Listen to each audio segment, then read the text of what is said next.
sotto il cielo di un'estate italiana. Oggi niente titoli, copertina dedicata agli azzurri di Mancini. L'Italia batte l'Inghilterra e vince gli europei. Festeggiamenti anche ad Agrigento. Il nostro direttore Arturo Cantella.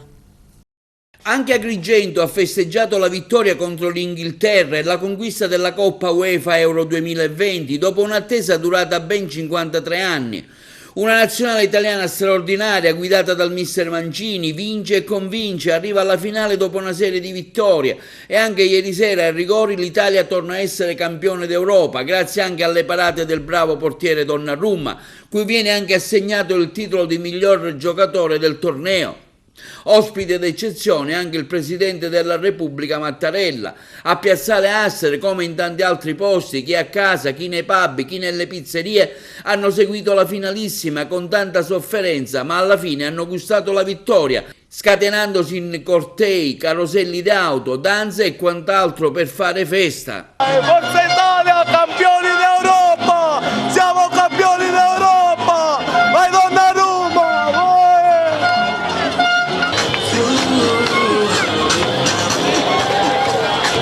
Ce l'aspettavamo, già dalle altre partite abbiamo fatto grandissimo, anche questa partita è stata bellissima e quindi Forza Italia. Un azzurro cielo! I rigori poi. I rigori fanno parte della lotteria, ma siamo stati più bravi perché abbiamo il migliore portiere del mondo. Anche un po' fortunati. Fortunati, però calcisticamente era una squadra messa bene in campo, diciamo. Non abbiamo espresso il nostro gioco perché gli avversari erano molto bravi, però va bene, siamo campioni d'Europa. L'arbitraggio ti è piaciuto? Come? L'arbitraggio, insomma, c'era qualcuno che si tuffava sempre, quindi bisognava prendere qualche cartellino ed magari qualche ammunizione darla. Però va bene, siamo campioni d'Europa adesso, vediamoci la serata e viva l'Italia. dopo 53 anni. 53 anni, esattamente. È storia. Sono contentissimo di essere unito in questa bella serata per noi italiani. Forza Italia! Forza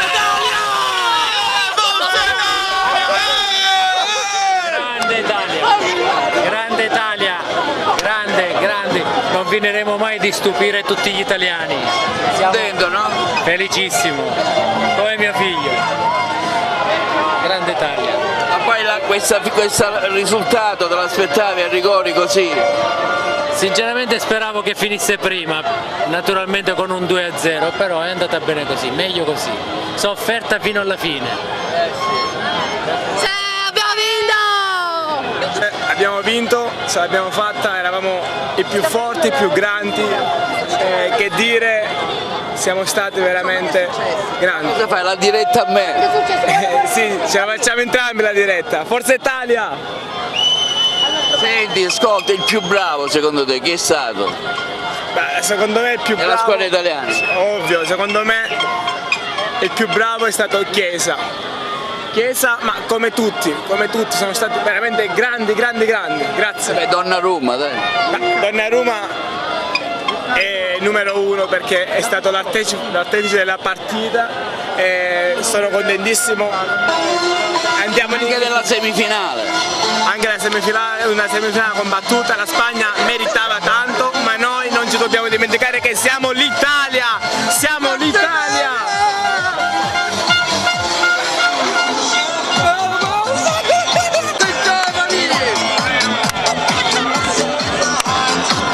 Ti è piaciuta la partita? A voglia, sì!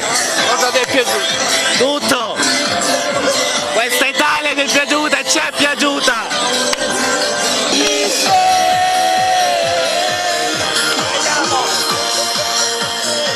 Finalmente! Viva Italia dopo tanti anni gli europei! Dai, ti aspettavi questa vittoria? Assolutamente sì, perché siamo stati bravi fin dall'inizio!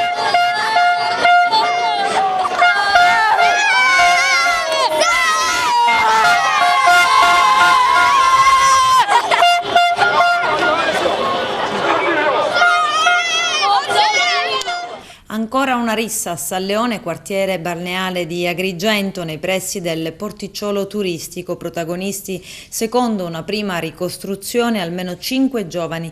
Il fatto è avvenuto nella serata di sabato, sconosciuti i motivi della lite. Quando i poliziotti della sezione volanti della questura di Agrigento sono arrivati sul posto dei contendenti, non c'era più alcuna traccia. E i carabinieri del nucleo radiomobile di Canicattì, durante un controllo della circolazione stradale, hanno sorpreso un cittadino di 28 anni di origine romena, residente a Delhi, alla guida di un'autovettura Ford Fiesta in stato di ebbrezza alcolica. Il conducente dell'auto è apparso subito in precarie condizioni psicofisiche per mettersi alla guida del veicolo, circostanza che ha indotto i militari dell'Arma a sottoporre il conducente ad un accertamento del tasso alcolico mediante l'utilizzo dell'etilometro in dotazione alle pattuglie. Il controllo ha rilevato un tasso alcolemico di 2,44, la soglia massima prevista per legge di 0,5. L'uomo è stato denunciato a piede libero alla Procura della Repubblica di Agrigento. La patente è stata immediatamente ritirata ed il veicolo sottoposto a sequestro amministrativo. Il giovane rischia l'arresto da 6 mesi a 1 anno, oltre alla multa fino a 6.000 euro. E a Ribera i militari della locale tenenza, coordinati dalla compagnia di Sciacca, hanno proceduto al controllo di 2 uomini alla guida dei propri veicoli. Anche in questo caso gli autisti sono risultati con un tasso alcolico superiore alla soglia consentita. Entrambi sono stati denunciati alla Procura della Repubblica di Sciacca. Si tratta di 2 uomini residenti a Ribera, uno di 42 anni disoccupato, sorpreso alla guida del proprio veicolo con un tasso alcolico di 1,93. L'altro soggetto di 30 anni, operaio, guidava con un tasso alcolico di 2. Covid, 4 regioni verso la zona gialla, tra cui la Sicilia. La variante Delta corre in tutta Europa, in Italia diventerà presto prevalente. Ci sono i servizi. Stando ai dati diffusi ieri, domenica 11 luglio 2021, dal Dipartimento della Protezione Civile, la settimana appena conclusa ha fatto registrare un preoccupante incremento dei nuovi positivi e degli ingressi in terapia intensiva, mentre sono diminuiti i ricoverati e le persone decedute. In particolare, nuovi positivi in Sicilia sono 813, il 36% in più rispetto alla settimana precedente, quando già si era registrato un incremento del 3,7%. È cresciuto anche il rapporto fra tamponi positivi e tamponi effettuati, passato dall'1,0% all'1,5%, mentre il numero degli attuali positivi è pari a 3.650, 87 in più rispetto alla settimana precedente. Le persone in isolamento domiciliare sono 3.504 in più rispetto alla settimana precedente, di 99 unità. Ed ancora ricoverati sono 146, di cui 17 in terapia intensiva.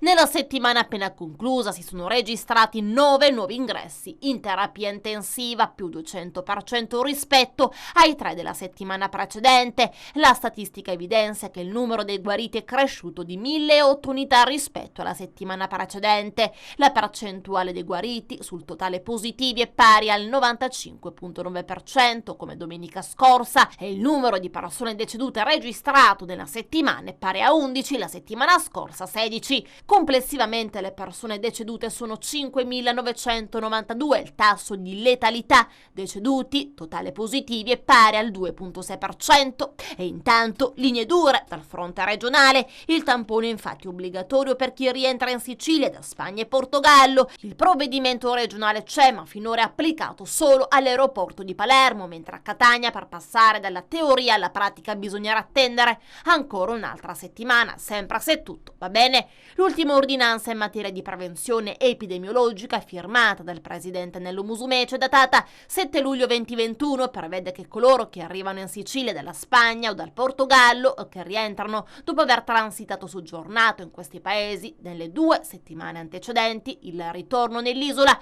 una volta atterrati o sbarcati sul territorio, sono obbligati al tampone. La regola pensata per arginare evitare la variante Delta, vale per tutti i passeggeri, anche per chi in ottemperanza alle direttive nazionali si è imbarcato all'estero con il test Covid effettuato 48 ore prima dell'ingresso in Italia, ha completato il ciclo vaccinale ed è in possesso di Green Pass oppure già guarito dall'infezione. Con o senza questi documenti alla mano, dunque, a prescindere dai controlli delle compagnie aeree di navigazione e dal modulo di certificazione digitale compilato prima della partenza, chi arriva nell'isola deve essere controllato. Ma a Catania la regola non è stata ancora applicata, semplicemente perché l'aeroporto di Fontanarossa, che in Sicilia vanta il maggior traffico da Spagna e Portogallo, non c'è ancora nessuno che fa tamponi, come segnalato da alcuni passeggeri atterrati nello scalo Etneo.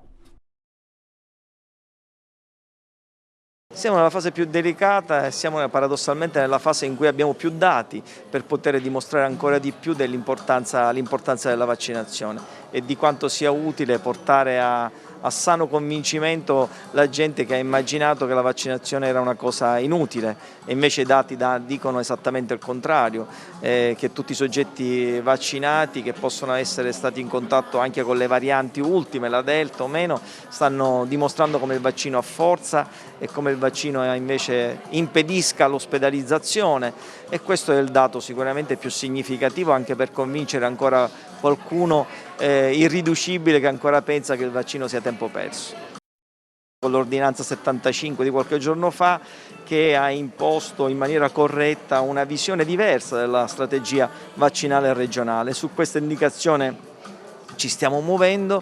L'avevamo fatto un tentativo con il museo, devo dire che è andato molto bene, e a quel punto abbiamo capito che questa era una strada che possiamo percorrere. Cosa ne avverrà dopo non lo sapremo, non lo sappiamo adesso, lo sapremo più avanti. Sicuramente da parte nostra, nell'occasione dell'evento culturale, così come nell'evento dello stabilimento balneare, nel rispetto di tutte le indicazioni di sicurezza, è logico, magari ci sarà qualcuno che ci dirà lo fate allo stabilimento balneare durante le ore di caldo. Ovviamente non è così, lo faremo nel tardo pomeriggio e al tramonto, quindi quando tutte le condizioni di sicurezza debbono garantire a chi riceve il vaccino di non avere problematiche, e quindi da questo punto di vista massima attenzione. Vediamo, dico, è un'occasione, io sono come ogni cosa che faccio molto ottimista e spero che anche questa sia una di quelle iniziative tra le tante che abbiamo fatte che ci riconduce alla possibilità di aumentare il livello di vaccinazione in provincia di Messina. Al comune di Agrigento è stata recapitata una nota del presidente della sezione controllo della Corte dei Conti per la regione siciliana, in cui si legge: dalla relazione riguardante il rendiconto degli esercizi 2017-2018 e il bilancio di previsione 2018-2020 sono emerse delle irregolarità contabili e di criticità per gli equilibri di bilancio che determinano l'assoggettamento del comune di Agrigento a limitazioni di spesa, oltre alla non idoneità delle misure correttive già adottate. Tali irregolarità sono state segnalate al Consiglio Comunale ed è stato intimata all'amministrazione comunale ad adottare entro 60 giorni i provvedimenti idonei a rimuovere le criticità segnalate. Esattamente dopo una settimana il Papa torna a farsi vedere in pubblico con la preghiera dell'Angelus. Dopo l'intervento di domenica scorsa e i giorni di convalescenza al Policlinico Gemelli di Roma, il Papa ieri si è affacciato dal balcone del 10° piano, che è adiacente all'appartamento dove è ricoverato. Un grande applauso dei fedeli ha accolto Papa Francesco. Lello Casese. È stato emozionante vedere ieri dalla finestra del Policlinico Gemelli il Santo Padre celebrare ieri l'Angelus e salutare tanti pazienti, molti dei quali bambini, accanto a lui. Un momento veramente toccante che ha scosso le coscienze di ognuno. Dal 10° piano dell'ospedale Gemelli il Santo Padre ha rinnovato la gioia mantenendo l'appuntamento domenicale. Il suo pensiero rivolto agli ammalati, un sistema sanitario che assicuri un buon servizio accessibile a tutti è un bene prezioso che non va perso, bisogna impegnarsi a mantenerlo. Queste le parole di Papa Francesco. E poi coglie l'occasione per ringraziare medici e sanitari durante la sua degenza e a quanti hanno inviato messaggi di augurio e di ripresa. Vi ringrazio tutti, ho sentito molto la vostra vicinanza e il sostegno delle vostre preghiere. In questi giorni di ricovero in ospedale, ha affermato il Santo Padre, ho sperimentato ancora una volta quanto sia importante un buon servizio sanitario accessibile a tutti. tutti, come c'è in Italia e in altri paesi, un servizio sanitario gratuito che assicuri un buon servizio accessibile a tutti. Non bisogna perdere questo bene prezioso, bisogna mantenerlo, dice ancora Papa Francesco. E per questo occorre impegnarsi tutti, perché serve a tutti e chiede il contributo di tutti. Anche nella Chiesa succede a volte che qualche istituzione sanitaria per una non buona gestione non va bene economicamente. Il primo pensiero che ci viene è venderla. Ma la tua vocazione è in Chiesa, non è avere dei quattrini, è fare il servizio, e il servizio sempre è gratuito. Non dimenticatevi, salvare le istituzioni gratuite. Poi il pensiero rivolto ai bambini. Qui ci sono alcuni amici bambini malati. Perché soffrono i bambini? È una domanda che tocca il cuore. Accompagnarli con la preghiera e pregare per tutti i malati, specialmente per quelli in condizioni più difficili. Nessuno sia lasciato solo, ognuno possa ricevere l'unzione dell'ascolto, della vicinanza, della tenerezza e della cura. In questi giorni di ricovero in ospedale ho sperimentato ancora una volta quanto sia importante un buon servizio sanitario accessibile a tutti, come c'è in Italia e in altri paesi. Un servizio sanitario gratuito che assicuri un buon servizio accessibile a tutti. Non bisogna perdere questo bene prezioso, bisogna mantenerlo e per questo occorre impegnarsi tutti, perché serve a tutti e chiede il contributo di tutti. Anche nella Chiesa succede a volte che qualche istituzione sanitaria, per una non buona gestione, non va bene economicamente, e il primo pensiero che ci viene è venderla. Ma la tua vocazione in Chiesa non è avere dei quattrini, è fare il servizio, e il servizio sempre è gratuito. Non dimenticatevi di tutto, salvare l'istituzione gratuita.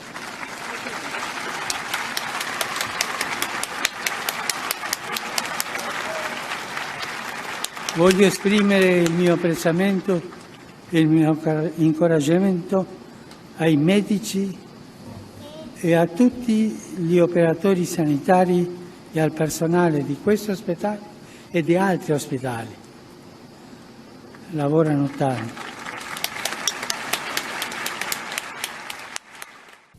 Ieri è stata ancora una giornata di super lavoro per i vigili del fuoco in provincia di Agrigento a causa di un alto numero di roghi sviluppatisi a causa delle condizioni meteo propizie, della paglia secca. L'incendio di maggiori dimensioni ha riguardato l'area boschiva di Monte Cavallo tra Cianciane e Sant'Angelo Muxaro. Sul posto gli uomini del Corpo Forestale. Danni al patrimonio arboreo sarebbero ingenti, la colonna di fumo era visibile da Sciacca. Correva l'anno del Signore 1979 ed era il giorno 12 di un luglio torrido e afoso di quelli che soltanto noi della nostra amata Sicilia siamo abituati a conoscere. Il Monte Indice di Castellammare del Golfo era interessato sul suo versante ovest-sud-ovest da uno di quei violenti incendi che la storia forestale siciliana ancora se lo ricorda. Eravamo agli inizi del SAB, ovvero Servizio Antincendio Boschivo della Forestale Siciliana, e si erano da qualche anno gettate le pietre miliari per la formazione del personale che avrebbe dovuto affrontare in maniera più pratica e tempestiva i violenti incendi, quasi sempre di natura dolosa. Visto il peggiorare della situazione, alla quale non riusciva a tenere testa l'enorme dispiegamento di uomini da diverse ore impegnato sul fronte delle fiamme, tutte le veicolari prossimi a quel massiccio montuoso vennero dirottate sul punto fuoco per dar manforte a quei colleghi caparbi e valorosi che lottavano contro il tentativo di trasformare in cenere quel prezioso patrimonio alberato. Fu una squadra ASPI, spegnimento e prevenzione, appostati nel vicino bosco Scorace, a giungere per prima con 5 addetti più l'autista, tutti originari dell'agro valdericino busetano, di cui 4 erano della giovane rigenerazione, e proprio loro, per un triste e scellerato destino, si trovarono inconsapevolmente circondati dalle fiamme in una zona chiusa. 3 di essi morirono, mentre il quarto, a causa delle potenti esalazioni contro le quali si era difeso portandosi un fazzoletto alle vie aeree, così più tardi venne rinvenuto. Il quinto, forse perché più fortunato o appartenente alla vecchia guardia con quel pizzico di esperienza maestra di vita, valutando fulmineamente la situazione, ebbe miracolosamente il tempo di sottrarsi alla triste fine dei suoi compagni, fuggendo via a gambe levate e ritrovandosi incredibilmente vivo, anche se reduce da una trincea infernale. Chi coordinò abilmente le operazioni era riuscito intanto ad avere la meglio su quelle vampe indiavolate, e mentre alcune squadre rimanevano ad effettuare la bonifica e la premonizione, altre si erano suddivise il compito di perlustrare la zona, nella speranza di trovare vivo l'intero nucleo che ormai mancava all'appello da parecchio tempo e per i quali il compagno sopravvissuto era tempestivamente corso a chiedere aiuto. Frattanto quella triste giornata si avviava verso la sua conclusione e le luci del giorno stavano per lasciare il posto alla luna e alle torce, quando finalmente in fondo al buio qualcuno annunciò ad alta voce il ritrovamento dei corpi. È inutile che stia a descrivere la disperazione, la rabbia, lo sgomento e i pianti di quei frangenti. Sono cose a tutti comprensibili e il loro ricordo ancora ci ferisce. Si avvolsero i cadaveri in alcuni lenzuoli e si montò il picchettaggio per tutta la notte in attesa che l'indomani alcuni elicotteri si levassero in volo per portarli via. I loro nomi: Fortunato Catalano, Valdericino, e i busetani Salvatore Giunta, Mario Poma e Andrea Zicchichi. Il resto è tutta storia degli anni 90, in cui per interessamento dell'Ispettorato Dipartimentale delle Foreste di Trapani, l'Assessorato Regionale Agricoltura e Foreste eresse, come recita l'epitaffio, in memoria del loro estremo sacrificio a difesa della natura, una stele marmorea con il rilievo bronzeo tutta adornata da vegetazione mediterranea, un po' più a monte del luogo della tragedia. Essa è oggi chiamata anche Monumento Forestale di Valle Lunga. Alla presenza delle più alte autorità civili, militari, politiche e religiose della provincia, la cerimonia di inaugurazione in grande stile avvenne con solenne messa celebrata sul posto il 9 novembre del 92. Ad essa assistettero anche i familiari degli eroi deceduti. Tuttora la massima autorità forestale trapanese rivolge annualmente a quei mitici ragazzi e alle loro famiglie un ricordo, celebrando la ricorrenza con una solenne funzione in loco nel giorno più prossimo alla data dell'accaduto. È da risaltare altresì che per lodevole sensibilità dell'amministrazione comunale di Valderice in provincia di Trapani e del suo sindaco, a Fortunato Catalano è stata intitolata la terza traversa a sinistra entrando nella cittadina pedemontana dalla statale 187 direzione Trapani.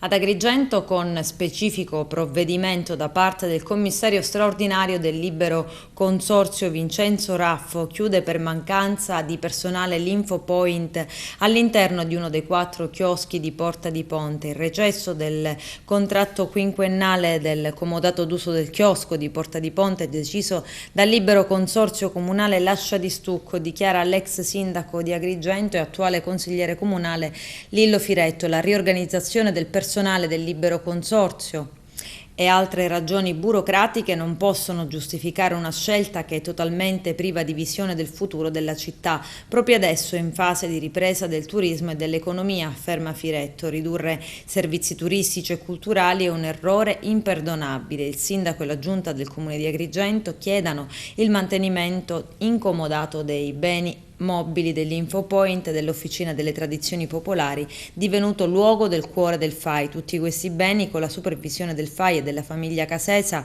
rimangono nella disponibilità del comune. In questi locali si mantenga il punto informativo a Porta di Ponte con i suoi 250 utenti di media al giorno e resti fruibile il Museo di Cultura Popolare intitolato a Gigi Casesa. Se il comune non è in grado di gestire entrambi, conclude Firetto, li affidi a terzi con bando che ne ricerchi le necessarie competenze. I soldi per farlo li ha. Del 2018 è stato tolto senza avere risposta neanche del riesame della pratica. Non concedere il passo dicendo che la strada della via Reno non lo permette perché è circa 4 metri. La strada non è circa 4 metri, è 5 metri, perché se sarebbe stata 4 metri circa, 2 macchine non potrebbero né una e neanche l'altra salire. Ci sono delle macchine pasteggiate, nei momenti in cui ci sono quelli di sana e robusta Costituzione che possono posteggiare, va bene, perché mi tampona a me il comune che sono disabile e non mi dai il posto per come me l'aveva dato per quasi 10 anni che mi ha tolto lo stallo? Questa è una vicenda surreale e grottesca che fa capire come l'amministrazione possa veramente essere totalmente sorda rispetto ai problemi della gente e alle risposte che la gente necessita.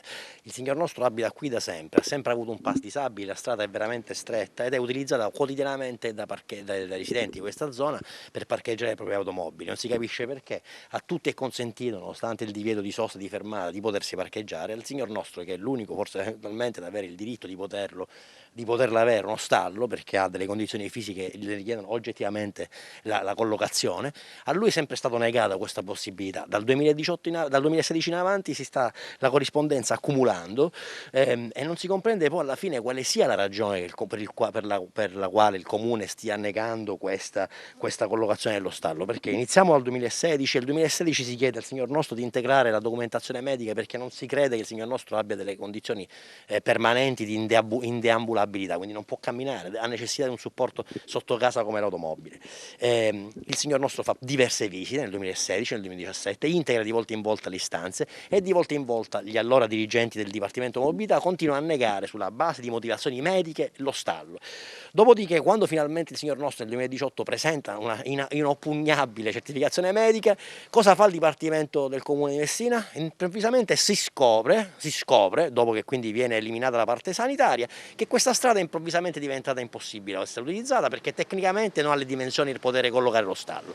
E questo sapete perché? Per un semplice fatto, come ha detto il signor nostro, qui abbiamo una strada che è stretta, però il Dipartimento continua a scrivere fino al 2019 lo ha scritto, che questa strada è a doppio senso di circolazione, ma questa strada non è a doppio senso di circolazione, le corsie non devono essere due, qua la corsia è unica, qua c'è la necessità di collocare un senso unico alternato perché ovviamente è una strada morta che finisce da nessuna parte, è utilizzata soltanto ai residenti, quindi lo stallo non crea nessun intralcio alla corsia, quindi il comune deve decidere, o sono motivi sanitari oppure sono motivi tecnici, ma fino a quando questa vicenda non sarà risolta evidentemente non possiamo finire qui perché siamo disposti ad andare anche in procura per denunciare quanti questi in questi anni fino adesso hanno fatto soffrire il signor nostro, mentre in realtà non viene fatta rispettare da nessuna parte questa legge.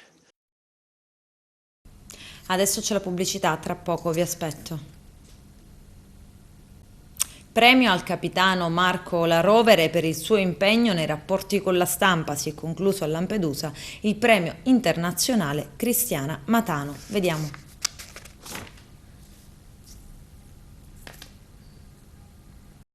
Si è conclusa a Lampedusa la sesta edizione del premio che ogni anno ricorda la figura di Cristiana Matano, una giornalista brava e competente che ha raccontato la Sicilia con le sue 1000 sfaccettature e che si propone di riconoscere quei giornalisti che si dedicano con devozione a fare corretta informazione. La sesta edizione, tornata alla tradizionale data di luglio, è stata una delle più ricche per qualità dei partecipanti e presenza di spettatori. Il premio per il presidente Filippo Mulè, che organizza l'evento, serve a evidenziare l'importante lavoro svolto dal buon giornalismo, raccontando i valori della solidarietà e del dialogo. Tra i premiati anche il capitano dell'Arma dei Carabinieri di Agrigento, Marco La Rovere. Nel corso della cerimonia un ringraziamento particolare è andato anche al comandante della stazione di Lampedusa, Giuseppe Frenna. Dà sostegno e dà aiuto a tutti noi, anche a noi giornalisti, il capitano Marco La Rovere, comandante della compagnia dei carabinieri di Agrigento, che invito a eccolo qui con l'applauso del nostro pubblico. Buonasera comandante, leggiamo anche proprio per le sue grandi capacità comunicative e il supporto dato negli ultimi 2 anni alla categoria di giornalisti. Ecco, la categoria dei giornalisti, grandi capacità comunicative. Capitano, è importante dare le informazioni giuste a tutti quelli che vengono sull'isola per raccontarla. È sempre un po' difficile perché alcuni problemi, alcuni tipi di reati che sono piccoli possono diventare macroscopici in questo frangente, quindi come ha detto lei bisogna dire poco ma buono, bisogna dire la verità, bisogna dire le cose giuste. Sì. Diciamo che la verità. Sì, ovviamente si spera sempre di poter regolare, bisogna sempre essere un po' garantisti anche con chi abbiamo a che fare noi, nel senso che molto spesso ci occupiamo di cronaca nera, di reati reati sempre così piacevoli da sentir dire. Lampedusa soffre di diverse tipologie, come possono essere reati ambientali o microcriminalità. Ecco, molto spesso determinati reati come quelli ambientali vengono in subordine rispetto a un furto in abitazione che ha la sua importanza, però si gigantisce rispetto ai tanti reati di tipo ambientale. Sì, che sono importantissimi perché in un'isola come questa il patrimonio ambientale, diciamo, la ricchezza fondamentale. Allora, consegna il premio al capitano Marco La Rovere Lorenza Fruci, assessore alla cultura del Comune di Roma, che salutiamo con un applauso. E qui a Lampedusa in questi giorni le abbiamo chiesto anche di consegnare un premio, in questo caso alle istituzioni, ai carabinieri. Allora, grazie mille, ecco il premio e ovviamente complimenti per il lavoro che svolgete quotidianamente per le istituzioni ma anche per tutti i cittadini. Grazie Assessore. Le chiediamo un saluto, insomma lei in questi giorni è in vacanza anche qui. Sì, effettivamente sono in vacanza e quindi vi ringrazio veramente per questo invito, per avermi accolta. Premio Carchinos quinta edizione, consegnati i riconoscimenti nel corso di una serata nel cuore della Valle dei Templi al Tempio di Giunone. Arturo Cantella. Consegnati i riconoscimenti del Premio Carchinos 2021 che nasce allo scopo di valorizzare le eccellenze agrigentine che operano nei vari ambiti professionali e artistici. Il premio ideato dal patron Carmelo Cantone ha visto svolgersi una serata di gala presso la Valle dei Templi al Tempio di Giunone con un'ampia partecipazione di pubblico. L'evento è stato promosso dall'Associazione Culturale Antiche Tradizioni Popolari, presidente Francesco Novara. I premiati sono stati per l'imprenditoria Massimiliano Lumia, manager nel turismo internazionale, per il cinema Leandro Picarella, per l'arte Salvatore Rizzuti scultore, per la medicina Giovanni Alongi, tra i 10 migliori angiologi d'Italia, per la musica Fausto Savatteri, per il giornalismo Carmelo Sardo, per la legalità Marcello Viola, magistrato, già sostituto procuratore antimafia a Palermo, per lo sport Gabriele Di Trapani, ingegnere design del team Luna Rossa, infine premio speciale a Filippo Dispenza, prefetto con una lunga carriera a favore della legalità e già componente dell'Interpol, quindi menzione speciale all'Associazione Animalista Ronne, per la poesia a Gloria Riggio, per lo spettacolo a Claudia Iacono, in arte Ibla. Un segnale di ripresa anche questo, un tributo a personalità di altissimo spessore che portano alto il nome di questa città e di questa provincia, quindi sono sicura che sarà un momento bello, anche emozionante. Più che da una regia, da una giuria di qualità, sono gli agrigentini che ce li segnalano e tutto l'anno noi raccogliamo questi nominativi. Poi diciamo che facciamo una prima scrematura e passiamo questa griglia alla giuria di qualità, che è un'eccellente giuria rappresentata da viceprefetti, da commissari di polizia, da presidenti di associazioni della società civile, insomma uno spaccato di tutta la società. E quindi si adoperano affinché possiamo offrire ogni anno il miglior prodotto, le migliori eccellenze che Agrigento ha e per fortuna veramente ogni anno abbiamo l'imbarazzo della scelta. Quest'anno come tutti gli anni farei un torto ai premiati degli altri anni se dicessi che quest'anno sono di un livello superiore, la manifestazione è di un livello superiore, la qualità dei premiati è sempre elevatissima, quest'anno stiamo facendo tante altre cose, poi la location è la Valle dei Templi che da sola parla e possiamo esportare la migliore positività di Agrigento. È un onore per me essere qui e aver avuto questa opportunità, questo riconoscimento nella mia città, perché io sono nato ad Agrigento, dove ho vissuto fino all'età di 15 anni, dove ho frequentato il liceo ginnasio Empedocle e questo riconoscimento mi rende orgoglioso perché il detto nemo profeta in patria, magari anche se la mia attività l'ho svolta fuori dalla mia città, fuori dalla Sicilia, anche in Sicilia, adesso sono commissario straordinario del governo in una città la cui amministrazione è stata sciolta per infiltrazioni mafiose, quindi anche se un po' in ritardo, ma sto facendo qualcosa credo di molto importante, di sensibile per la mia terra. È un riconoscimento importante, assai gradito, che costituisce stimolo per proseguire e cercare di far bene anche per il futuro. Per me che lavoro ormai da tanti anni fuori, conferma il legame forte che sento di avere con la mia terra. Lei insomma ha un compito difficile il vostro in un momento in cui si discute tanto della magistratura, insomma lei è stato anche, ha avuto qualche caso simile. Sì, è un momento difficile per il Paese, usciamo da una situazione difficilissima, la magistratura deve fare il suo ruolo, deve riacquistare la posizione di centralità che le compete al centro del nostro sistema giuridico, quindi nella massima serenità. È un premio di speranza, un premio di ottimismo, un premio che ricompensa l'imprenditoria e quindi si proietta in un futuro che sicuramente sarà migliore di quello che abbiamo vissuto fino ad ora. Penso che le cose non possono che andare meglio. Io guardo almeno il futuro con tanto ottimismo e del resto i segnali ci sono, lo vediamo anche nella presenza di turisti ad Agrigento. Io mi occupo di turismo, sono stato premiato per il turismo, quindi è la prima cosa che mi balza agli occhi. Apprezzo un movimento e lo vedo qua, lo vedo ad Agrigento, lo vedo negli aeroporti siciliani, che si tocca con mano, quindi molto ottimismo sul futuro imprenditoriale locale, che necessariamente si deve sviluppare attorno al turismo e attorno a quello che è l'asse portante della nostra economia. Un premio importante, cosa vuol dire per lei aver assegnato questo premio? Una soddisfazione, dopo anni di duro lavoro, ricevere un riconoscimento del genere. È felice perché fa parte della mia terra, quindi da parte dei miei concittadini ricevo questo premio che credo sia ambito e comunque è da 5 anni che viene donato alle eccellenze dell'Agrigentino, quindi molto felice.